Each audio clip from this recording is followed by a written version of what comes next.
নমস্কার বন্ধুরা, সকলকে আমার চ্যানেলে স্বাগত। রাজ্যের কয়েক লক্ষ শিক্ষক শিক্ষিকার পাশাপাশি প্রচুর গ্র্যান্টিনের সংস্থার কর্মচারী এবং পেনশনারদের সুপ্রিম কোর্টের নির্দেশ অনুযায়ী পঞ্চম বেতন কমিশনের অন্তর্গত বকেয়া ডিএ এরিয়ার প্রদান নিয়ে এই মুহূর্তে একটি অত্যন্ত ভালো খবর সামনে এসেছে।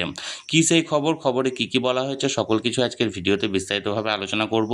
ভিডিওটি অত্যন্ত গুরুত্বপূর্ণ, তাই প্রথম থেকে শেষ পর্যন্ত অবশ্যই ধৈর্য সহকারে দেখবেন এবং ভালো লেগে থাকলে অবশ্যই একটি লাইক করবেন এবং সকলের সঙ্গে শেয়ার করবেন। আর সেই সাথে এই চ্যানেলে যদি প্রথমবার হয়ে থাকে এই রকমের ইনফরমেটিভ ভিডিও আরও দেখার জন্য যারা এখনও পর্যন্ত চ্যানেলটিকে সাবস্ক্রাইব করেননি তারা অবশ্যই চ্যানেলটিকে সাবস্ক্রাইব করে নিতে ভুলবেন না।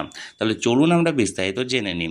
দেখুন, এই গ্র্যান্টিন এর সংস্থার লক্ষ লক্ষ শিক্ষক শিক্ষিকা এবং অন্যান্য ডিপার্টমেন্টের কর্মচারী এবং প্রচুর অবসরপ্রাপ্ত কর্মচারীরা কবে তারা ডিএ এরিয়ার পাবেন এবং সেই সংক্রান্ত কবে নোটিফিকেশান জারি হবে, এই নিয়ে সংগ্রামী যৌথ মঞ্চের আহ্বায়ক ভাস্কর ঘোষবাবু একটি অত্যন্ত গুরুত্বপূর্ণ কথা বলেছেন।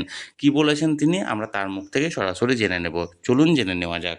আপনারা অনেকে এসছেন, সবাই গ্রান্টিনেড খাতের, নিশ্চিত থাকুন গ্রান্টিনেডের যে বকেয়া, সেই বকেয়ার পয়সা আমরা আদায় করব শুধু নয়, মাননীয় মুখ্যমন্ত্রী বলেছেন যে সেটা মিটিয়ে দেবেন।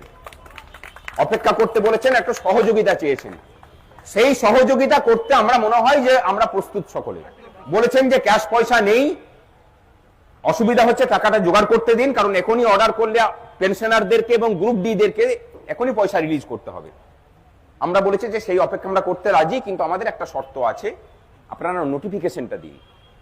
সেটাকে নিয়ে দড়ি টানাটানি চলছে, আশা করি নোটিফিকেশন হয়ে যাবে। তাহলে বন্ধুরা, সংগ্রামী যৌথ মঞ্চের আহ্বায়ক ভাস্কর ঘোষবাবু এই গ্র্যান্টিনের সংস্থার কর্মচারীদের কবে ডিএ এরিয়া দেওয়া হবে তাই নিয়ে মাননীয় মুখ্যমন্ত্রী মহাশয়ের তরফ থেকে কি জানানো হয়েছে সেটি আমাদের সামনে তুলে ধরলেন।